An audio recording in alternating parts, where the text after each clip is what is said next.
Hello, friends. It's Michael Bishop speaking to you again from my office here, Wednesday, April 29. A year ago, about this time, I was just beginning a sabbatical, and that intentional season of renewal provided defined opportunity for reflection. I have found the disciplines and the lessons learned through that sabbatical time most life-giving during this season of virus-related disorientation. One discipline learned and continued since sabbatical is a prayer of request, asking in an audible voice each morning, Lord, give me a word for today.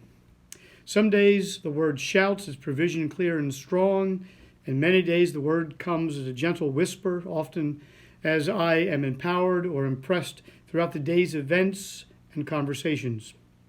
I wasn't feeling particularly inspired this Monday. I find it's a very common human reality right now.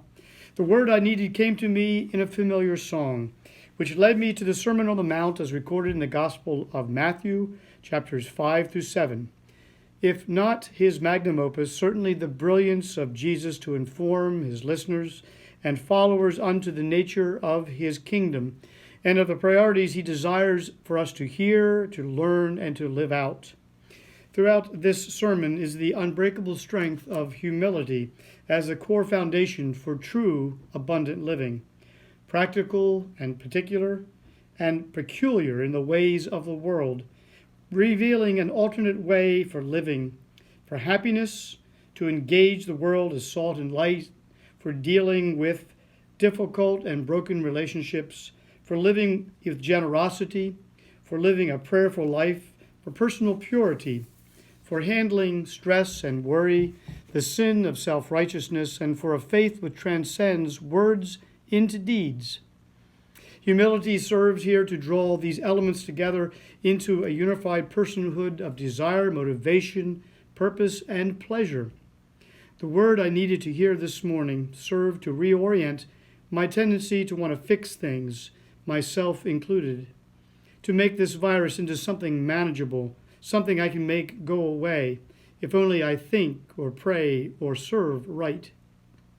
Well, Jim Wallis, theologian, writer, political activist, and founder and editor of Sojourners magazine, captured a needed word for my soul spirit Monday in my devotions. And I quote, "Those who keep faith to the end will know their weakness best." Those who keep faith to the end will know their weakness best. There is that old familiar lesson. Happy are those who know the Lord as their shepherd, who know themselves as the sheep of his hand and of his keeping, even in the shadow of death. Often the word I need comes to me in song, all kinds of song.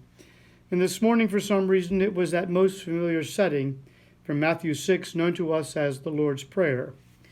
I offer this simple rendering a cappella in our sanctuary, seemingly empty, but we know it is filled with the Spirit's presence, filled with abundant memories of celebration and praise, grief and life-making rituals, along with its quiet patience for our return, Lord willing. Until that time, friends, these Jesus words from Matthew 6. Do not worry about tomorrow, for tomorrow will bring worries of its own. Today's trouble is enough for today. God's peace and presence upon you, friends. Please receive the Lord's Prayer as an offering of praise and hope. Our Father, which art in heaven,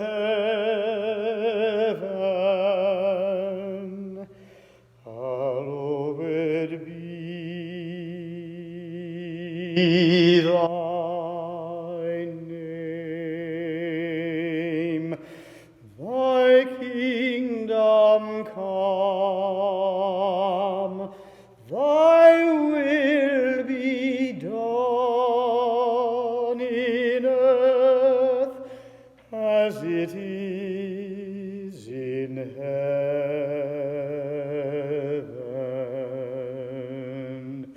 Give us this day our daily bread, and forgive us our debts as we forgive our debtors.